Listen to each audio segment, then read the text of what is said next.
Medical സയൻസിൽ മരുന്നുകളില്ല, ആരോഗ്യശാസ്ത്രത്തിൽ മരുന്നുകളില്ല. ആ modern medical science എന്ന് പറയുന്നതിൽ മരുന്നുകളില്ല. മനുഷ്യന് ആഹാരം ആവശ്യമാണ്. പക്ഷെ ആഹാരം എന്ന് പറയുന്നതാണ് ഊർജമെന്നോ ആഹാരമാണ് എല്ലാമെന്നോ കരുതിയാൽ നമുക്ക് തെറ്റുന്നുണ്ട്. ആഹാരം വിറകിൻ്റെ ജോലിയാണ് പ്രധാനമായിട്ടും നിർവഹിക്കുന്നത്. ആഹാരമില്ലാത്ത 10 മാസത്തെ നീണ്ട ഉപവാസത്തിലാണ് ഒരു ശരീരം നിർമ്മിക്കപ്പെടുന്നത്. ഭക്ഷണം കഴിച്ചിട്ടല്ല ശരീരം ഉണ്ടായത്. അപ്പോൾ നമുക്ക് വേണമെങ്കിൽ പറയാം, അമ്മയുടെ രക്തമജ്ജ മാംസാദികളിലൂടെ ഗർഭപാത്രത്തിലേക്ക് ആഹാരം എത്തിയിരുന്നു, ആഹാരം ദഹിച്ച് രക്തരൂപത്തിൽ പോഷകരൂപത്തിൽ എത്തിയിരുന്നു, അതുപയോഗിച്ചാണ് വളർന്നത്. പക്ഷേ കോശങ്ങളുടെ പെരുക്കം, ബീജകോശവും അണ്ഡകോശവും ചേർന്ന് 2, 4, 8, 16, 32, 64, 100 ഇങ്ങനെ വളർന്ന് വരുന്ന ഒരു വളർച്ചയ്ക്ക് ഒരു ഗർഭിണി എത്ര ഭക്ഷണം കൂടുതൽ കഴിക്കേണ്ടതുണ്ട്? ആ വരുന്ന കുഞ്ഞു മൊത്തം നമ്മുടെ ഒരു ആഹാരത്തിൽ നിന്നാണ് ഉണ്ടായതെങ്കിൽ അതിനുവേണ്ടി അത്രയുമുള്ളൊരു ഭക്ഷണം, ഇരട്ടി ഭക്ഷണം അമ്മ കഴിക്കണ്ടേ? ഒരു ഗർഭിണിയുടെയും ആമാശയം ഗർഭകാലത്ത് ഇരട്ടിക്കാറില്ല. കൂടുതൽ ഭക്ഷണം കഴിച്ചാൽ ദഹനക്കേടും മലബന്ധവും ഗ്യാസ് ട്രബിളും ഒക്കെ ആയിട്ട് അസിഡിറ്റിയൊക്കെ ആയിട്ട് മാറുന്നതല്ലാതെ ഒരു ഗർഭിണിക്കും ഇരട്ടി വയറുണ്ടാകുന്നില്ല. ഇരട്ടി ഭക്ഷണം ഗർഭിണികൾ കഴിക്കാനും പാടില്ല. കഴിക്കേണ്ടത് ഏതൊരു മനുഷ്യനും കഴിക്കുന്നത് പോലെ അഴുക്കില്ലാത്ത, മാലിന്യങ്ങളില്ലാത്ത, വേസ്റ്റേജ് വരാത്ത, അല്ലെങ്കിൽ ദോഷം വരാത്ത, ഗുണം നൽകുന്ന ഭക്ഷണമാണ് നമ്മളെല്ലാവരും കഴിക്കേണ്ടത്. അത് തന്നെയാണ് ഗർഭിണിയും കഴിക്കേണ്ടത്. ഇപ്പോൾ ഒരു കുഞ്ഞിൻ്റെ യഥാർത്ഥ വളർച്ചയ്ക്ക് വേണ്ടിയിട്ടുള്ള, രൂപപ്പെടലിന് വേണ്ടിയിട്ടുള്ള വലിയ വേറൊരു ഭക്ഷണം ഒരു ഗർഭിണിയും കഴിക്കേണ്ടതില്ല. അല്ലാതെ തന്നെ ആരോഗ്യകരമായിട്ട് ഒരു കുഞ്ഞിന് ജന്മം കൊടുക്കാൻ സാധിക്കും. ഇപ്പോൾ നമ്മുടെ അലോപ്പതിക്കാരെല്ലാം പറയുന്ന രീതിയിൽ ഇരട്ടി ഭക്ഷണം കഴിക്കുന്ന ഗർഭിണികൾക്ക് അവസാനം സിസേറിയൻ വേണ്ടി വരും. നേരെ ചൊവ്വേ കൊച്ചിന് പറക്കാൻ സാധിക്കുകയില്ല, കാരണം കൊച്ചിന് തൂക്കം കൂടുതലായിരിക്കും. അപ്പോൾ നീണ്ട ഒരു ഉപവാസ കാലയളവിലാണ് നമ്മൾ രൂപം കൊള്ളുന്നത്. അത് കഴിഞ്ഞ് മുലപ്പാല് മാത്രം കുടിച്ചാണ് കുഞ്ഞ് വളരുന്നത്. ആ ഒരു ഘട്ടമെന്ന് പറഞ്ഞാൽ വളരെ കൂടുതൽ ഊർജവും വളരെ കൂടുതലായി കോശങ്ങളുടെ ഉൽപ്പാദനവും ആവശ്യമുള്ളൊരു സമയമാണ് കുഞ്ഞിൻ്റെ നാളുകൾ. പ്രായം ചെന്നവരുടെ കാര്യത്തിൽ വളരെ കൂടുതൽ കോശങ്ങൾ ഉണ്ടാക്കേണ്ട ഒരു ജോലിയൊന്നും ശരീരത്തിനില്ല. അതുകൊണ്ട് ഒരു പ്രായം കഴിഞ്ഞു കഴിഞ്ഞാൽ ഭക്ഷണം കുറയ്ക്കണം. കാരണം കൂടുതൽ കോശങ്ങൾ പെരുക്കി വളർത്തേണ്ട ഒരു കാര്യം മാറിയിരിക്കുന്നു. പക്ഷെ ഒരു കുഞ്ഞിനെ സംബന്ധിച്ചിടത്തോളം കോടാനുകോടി കോശങ്ങൾ ഓരോ നിമിഷവും ഉണ്ടാക്കണം. ജീവിതത്തിൽ നിതാന്തമായ ഒരു ജാഗ്രത ഈ നിസ്സാരമായ കാര്യത്തിന് നൽകുകയാണെങ്കിൽ 100 മേനി ഫലം കിട്ടുമെന്നുള്ള കാര്യത്തിൽ യാതൊരു സംശയമില്ല. അതുകൊണ്ട് പ്രകൃതി ജീവനം, പ്രകൃതി ചികിത്സ ശരീരത്തെ നോക്കുന്നുണ്ടാവാം, മനസ്സിനെയും നോക്കുന്നുണ്ടാവാം. പ്രകൃതി ജീവനം എന്ന് പറയുമ്പോൾ അതിൽ ആ കോറായ ആത്മതലത്തിലേക്ക് നാം ദൃഷ്ടി പായിച്ച് അതിനെ തിരിച്ചറിഞ്ഞ് ജീവിക്കേണ്ടതുണ്ട്, ജീവിതം ക്രമീകരിക്കേണ്ടതുണ്ട്. അവിടെയാണ് ഉപവാസം പ്രസക്തമാകുന്നത്. അവിടെയാണ് ശുദ്ധമായ സസ്യാഹാരം പ്രസക്തമാകുന്നത്. ഒന്നിനെയും കൊല്ലരുത്, തന്നെപ്പോൽ സർവപ്രാണിയും. ഈ പ്രപഞ്ചത്തിലെ സകല ജീവജാലങ്ങളും ഒരു എറുമ്പും ഞാനും ഒന്ന് തന്നെയാണെന്ന് കരുതാൻ സാധിച്ചാൽ, അങ്ങനെ ജീവിക്കാൻ സാധിച്ചാൽ, നിങ്ങൾ മഹർഷീശ്വരന്മാരുടെ ശ്രേണിയിലേക്ക് അപ്പോഴേ ചേർന്നു. അപ്പോൾ ഈ ആത്മതലത്തിൽ നമ്മളെ തിരിച്ചറിയുകയാണെങ്കിൽ അതിനെ ഒരു ഇലക്ട്രിസിറ്റി ആയിട്ട് നമ്മൾ കാണേണ്ടതായിട്ടുണ്ട്.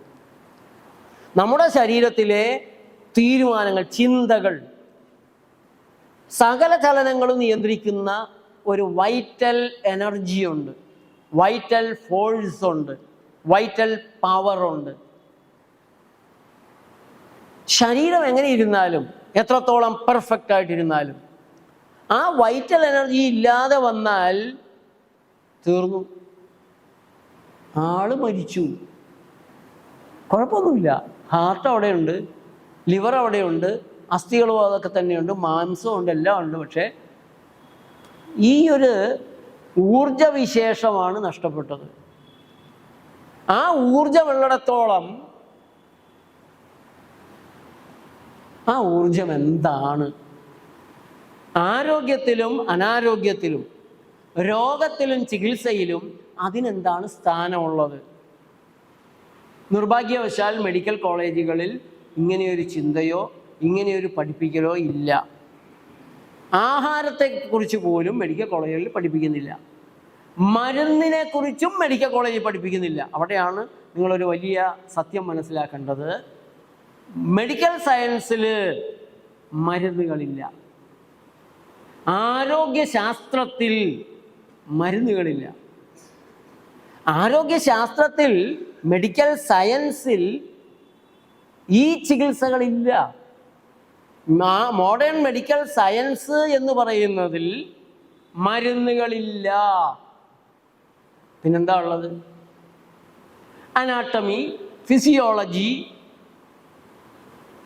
പിന്നെ ഫിസിക്സ്, കെമിസ്ട്രി, ബയോളജി.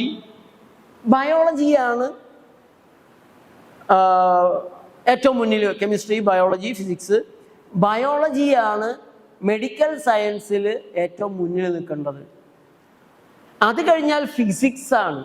ഊർജം എങ്ങനെ ചലിക്കുന്നു, അനങ്ങുന്നു, ഇതെല്ലാം ഫിസിക്കലാണ്, ഫിസിക്സാണ്. അതിൻ്റെയും താഴെയാണ് ഈ ശരീരത്തിൻ്റെ നിർമ്മിതിക്ക്, ബയോളജിക്കലായി കാണപ്പെടുന്ന, രൂപപ്പെട്ടിരിക്കുന്ന ശരീരത്തിന് ആധാരമായിട്ടുള്ള കെമിക്കലുകൾ വരുന്നത് മൂന്നാമതാണ്. ആ കെമിക്കലുകൾ തന്നെ ഓർഗാനിക് കെമിക്കലാണോ ഇനോർഗാനിക് കെമിക്കലുകളാണോ എന്നുള്ളൊരു ചോദ്യത്തിലേക്ക് വരുമ്പോഴാണ്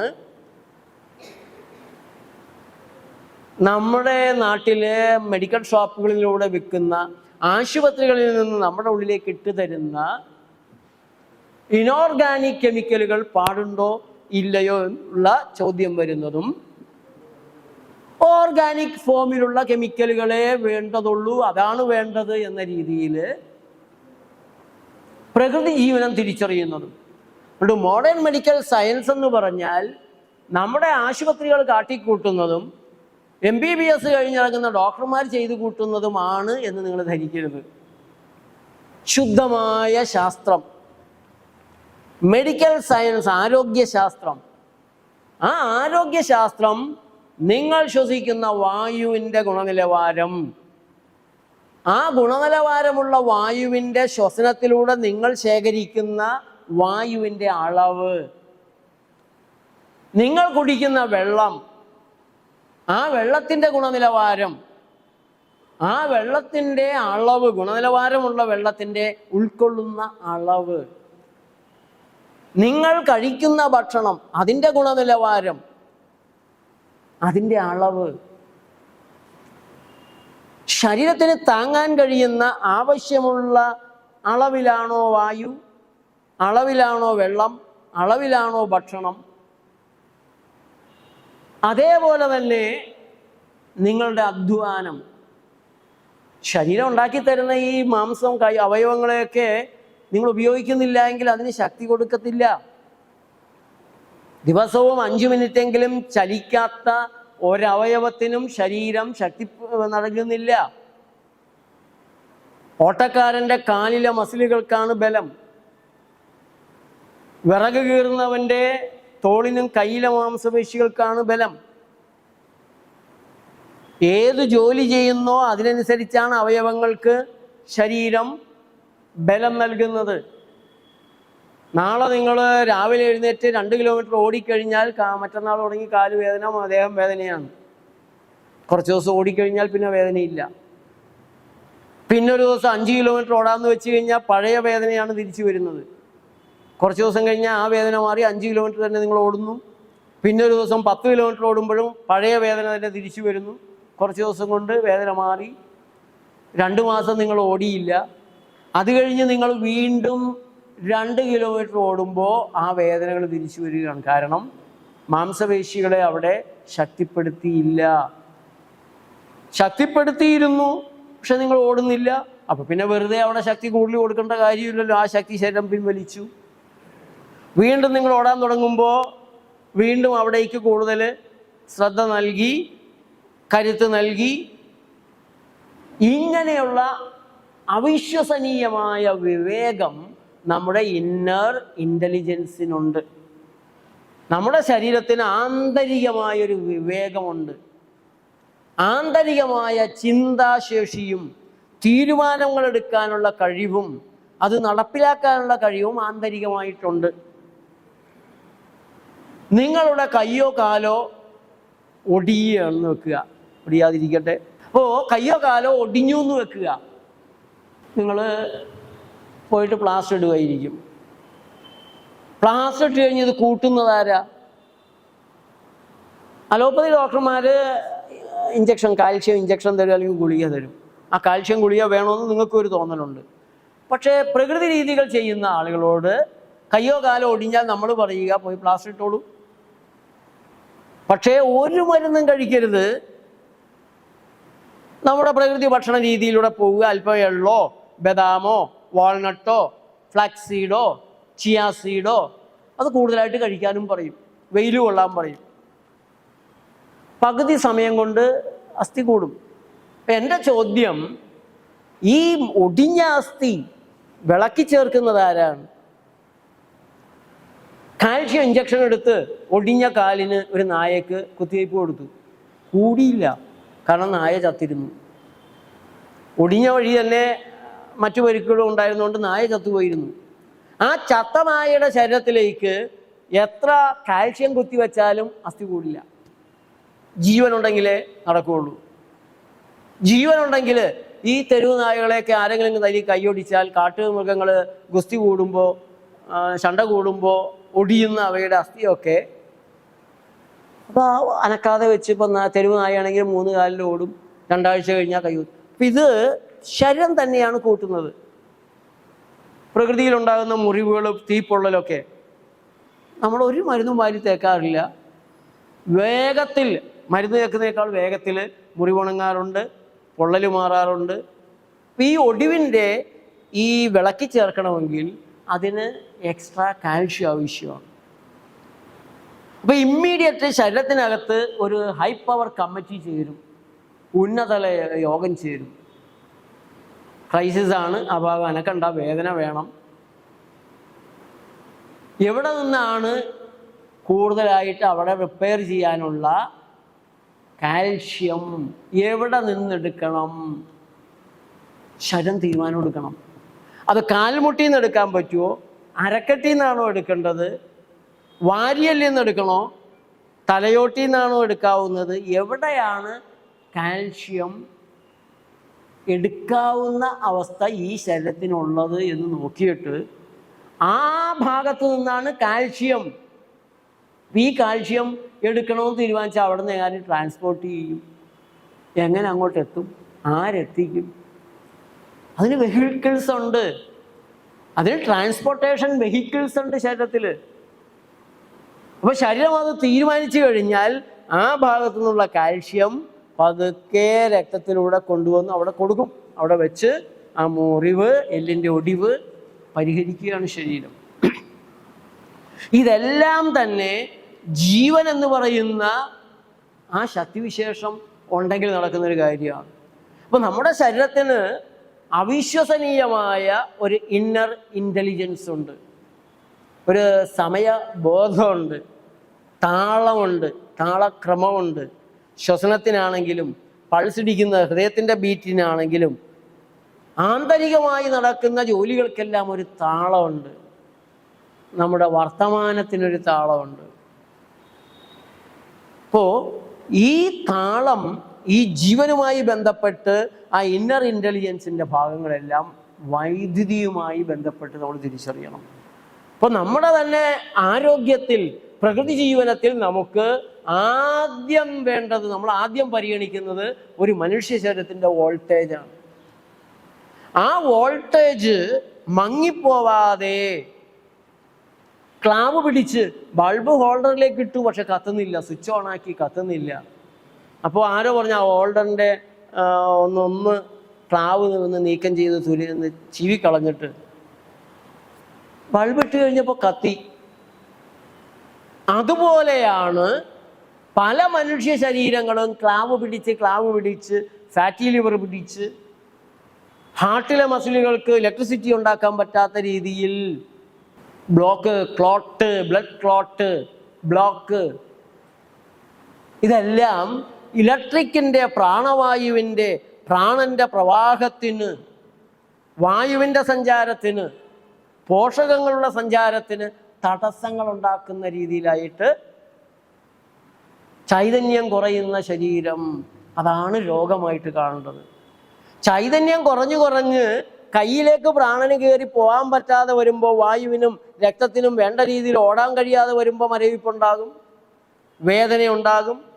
അതിന് ആർത്രൈറ്റിസ് എന്ന് വേണമെങ്കിൽ പേരിടാം, അതിനെ വേണമെങ്കിൽ വേറൊരു ന്യൂറോളജിക്കൽ ഡിസോർഡർ ആണെന്ന് പറയാം. പലതരത്തിലുള്ള ചികിത്സകൾ നടത്താം. ഹാർട്ടിൽ ബ്ലോക്ക് വന്നു, അതുകൊണ്ട് രക്തത്തിൻ്റെ സഞ്ചാരം തടസ്സപ്പെട്ടു, ഹൃദയത്തിന് ഓക്സിജൻ കിട്ടുന്നില്ല, അറ്റാക്ക് വരാം. ഇതുപോലെ ഓരോ അവയവത്തിനും സംഭവിക്കാം.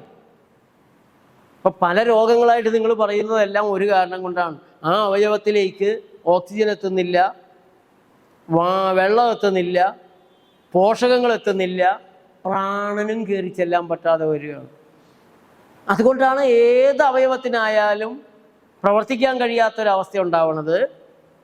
അത് മാലിന്യങ്ങൾ അടിഞ്ഞുകൂടിയിട്ടാവാം, അല്ല എങ്കിൽ പോഷകങ്ങൾ വേണ്ടത്ര കിട്ടാത്തത് കൊണ്ടാവാം. ഇപ്പം രോഗം എന്ന് പറയുന്നത് ഒറ്റ രോഗമുള്ളൂ. ആ ഭാഗത്തിന് വേണ്ടത്ര പോഷകങ്ങൾ കിട്ടുന്നില്ല, വായു കിട്ടുന്നില്ല, വെള്ളം കിട്ടുന്നില്ല, പ്രാണന്റെ പ്രവർത്തനവും നടക്കുന്നില്ല. കോശങ്ങൾ ചത്തുപോകുന്നുണ്ട്, പക്ഷെ പുതിയതുണ്ടാക്കാൻ പറ്റുന്നില്ല. കാരണം വേണ്ടത്ര പോഷകങ്ങൾ, നല്ല റോ മെറ്റീരിയൽ കിട്ടുന്നില്ല. ഇതുപോലുള്ള തടസ്സങ്ങൾ. അപ്പോൾ ഇവിടെ നമ്മൾ രോഗങ്ങൾ പലതില്ല, ഒന്നേ ഉള്ളൂ. ആ രോഗങ്ങൾക്ക് കാരണം രണ്ടാണ്. ഒന്ന് ടോക്സിൻസ്, വിഷാംശങ്ങൾ കെട്ടിക്കിടക്കുന്നത്, അഴുക്ക് കെട്ടിക്കിടക്കുന്നത്.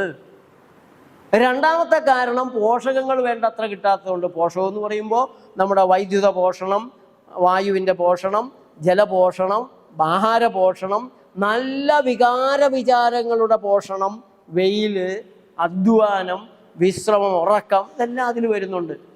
സ്നേഹമുള്ള മനുഷ്യർ ചുറ്റുമുള്ളപ്പോഴുള്ള ഒരാരോഗ്യമല്ല നമ്മളെ വെറുക്കുന്നവരുടെ ചുറ്റും ജീവിക്കേണ്ടി വന്നാൽ ഉണ്ടാകുന്നത്. അതുവരെ അപ്പോൾ സോഷ്യൽ കൂടിയാണ് ആരോഗ്യം, സാമൂഹ്യം കൂടിയാണ്.